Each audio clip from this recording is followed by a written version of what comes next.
There are many who fled to Reatrix's kingdom thinking it would be a haven in these dark times. On behalf of those who've seen what it's become, who've escaped the clutches of the collectors, I tell you now, turn back.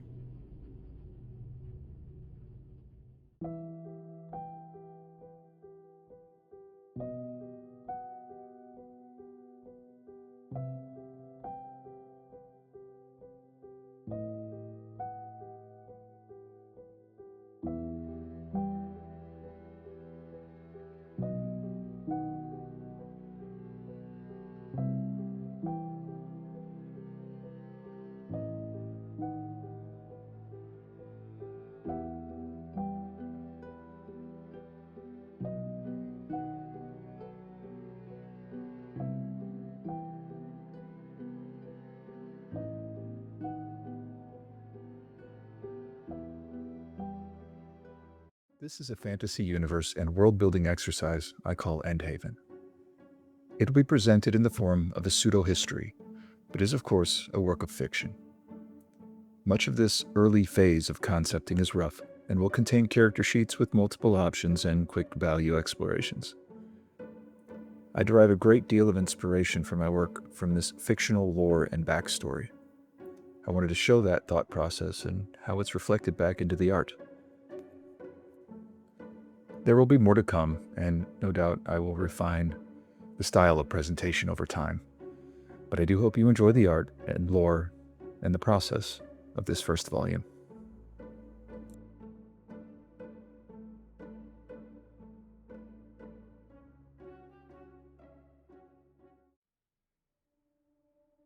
Her first life began some 500 years ago. A child of no portent, born to one of the tower burgs that dotted the hills of the Great Valley. It is surmised that she died young, given her rebirth has taken on the aspect of one so youthful. There are rumors of a tragic death, a lost child, all forms of unverifiable gossip. All that is known for certain is that she was buried in that valley to an unmarked funerary mound in the old fashion. It was a great time of change then. Those ancient cults and burial rites were fading. She would have been among the last to be laid rest in those flowered burrows. In the following centuries, tales of a young, beautiful apparition spread swiftly through the villages of the gorge, whispered to grant fortune to those who glimpsed her, and vanishing in a flash with the sunrise. Though many such sightings were likely later embellishments, rumors weaving into a legend, 252 years after her death, according to her own son, she stepped back across the veil.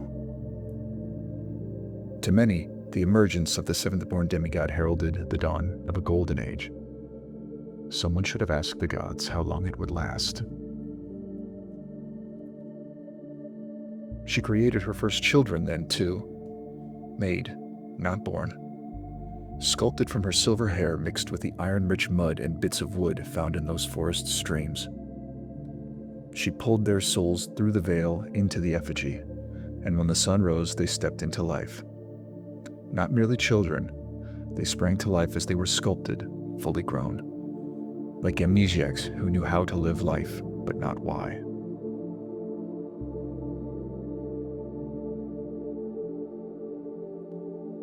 The name of the first is well known, Urizen, later called the Hunter.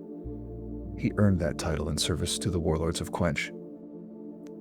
A remarkable but melancholic killer.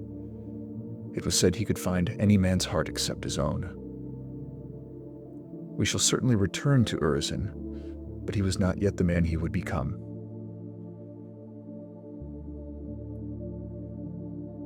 They spent those early years with her, these children of earth and light, training and learning before passing through the seven gates and embarking on the Via Lucis.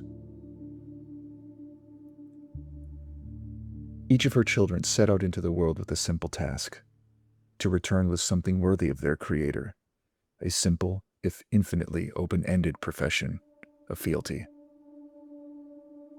That blue shimmering dagger she carried was Urizen's offering, crafted by his hand and cooled in the sacred waters of Quench. He had to prosecute a war for those barbarians before they would share with him the secrets of their forges.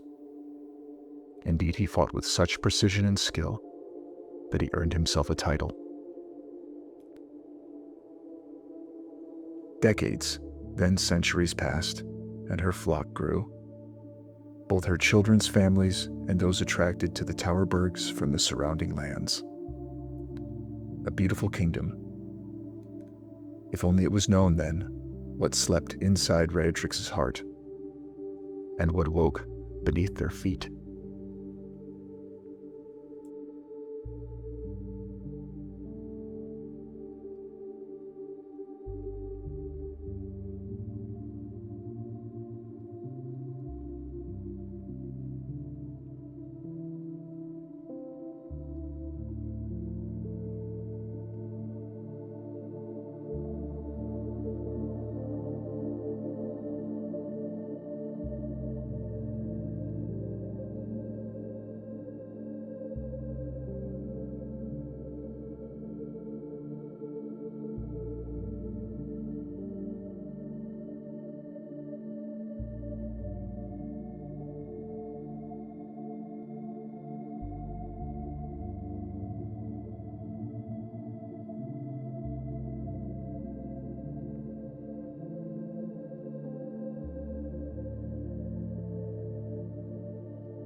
The Towerbergs were an ancient remnant, decrepit fortified towns long since abandoned, brought down by time or conflict. Those that settled the gorge after the rebirth of the Great Queen rebuilt them in the image of her palace. The old ways were built upon and then forgotten. It is said there are hidden passages warded with star magic beneath the towers. Some even spoke of voices from deep within the earth and red dreams. These towers dotted the hills like great fingers of a hand reaching for the sun. Now they sit as sanctums for the cults, guard towers to the Queen's prison kingdom. If you breathe shallow as you stand among them, and slow your heart, you will hear the chanting from above and below.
To gain entry to the palace, you must seek passage through the golden door of the 7 gates. Each of her creations passed through these gates into the world and found their way home via this passage. A towering bridge built atop an ancient gateway through the mountain.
On either side of the road lie the figures of the Great Mother in the old fashion, holding the lotus bowl she used to clean the mud from her hands, a reminder from whence they came and of what they owe in return.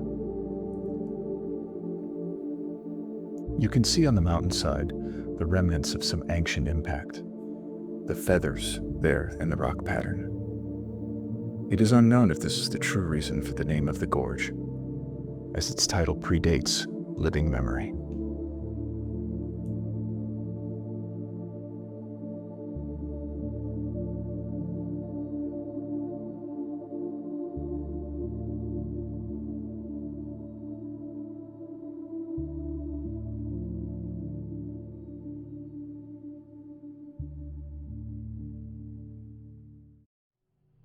She started to lose her gift long before the sun abandoned us.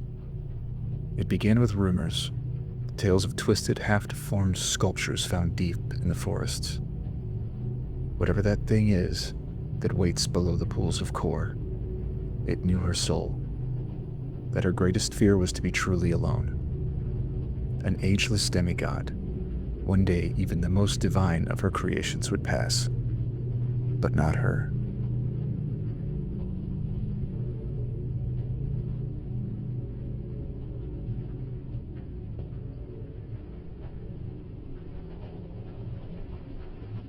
From the temple depths, this remnant of a dark god and fallen star spoke to the queen in her dreams. Indeed, the cultists gleaned the faces of the very souls Beatrix meant to call forth, capturing them between worlds. Her failure to call them shook her faith. Perhaps one day she would be truly alone. Chronicle of Eshkelon. Lost Volume.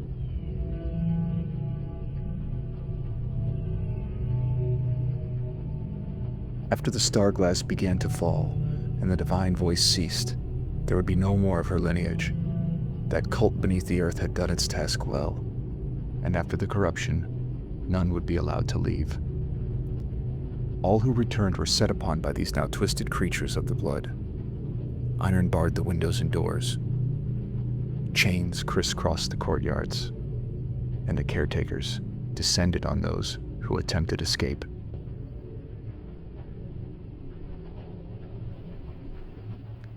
The corrupted turned their weapons inward. The blood flowed, the living succumbed. The palace became a prison surrounded by barren oak, echoed by the screams of harpies and the growls of black dogs.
Precious little is known about that cursed palace.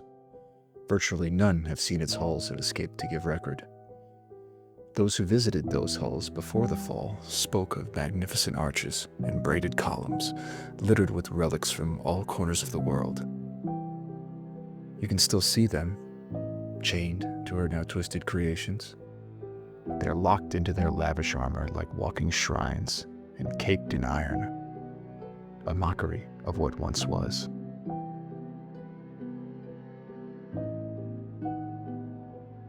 Beatrix's palace was once a beacon of light, designed to capture the essence of the sun itself within its walls. Now it only remains in name. The sun has fallen, and her faith along with it. Chronicle of Eshkelon. Lost volume.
Southeast of the palace, hidden in the cursed forests of the Feathered Gorge, there lies an ancient grave littered with star glass.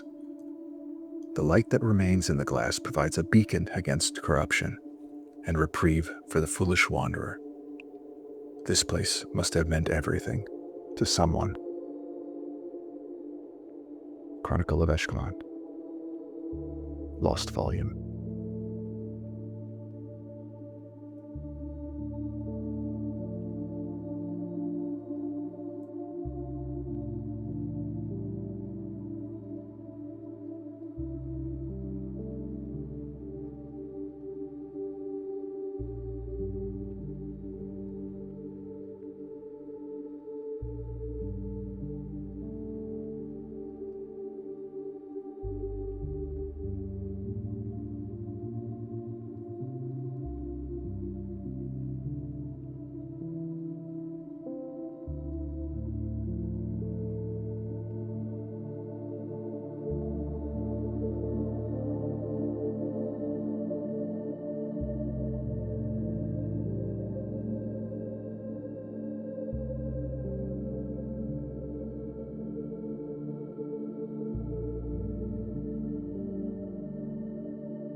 I hope you enjoyed the first volume.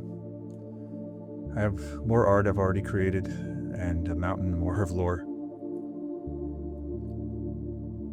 One of the reasons I chose to do this as a sort of pseudo-history was it allowed me to be an unreliable narrator. It allowed me to hide answers to the speculation within the images. The answers to how she died, what happened, are all somewhere hidden in elements of the art.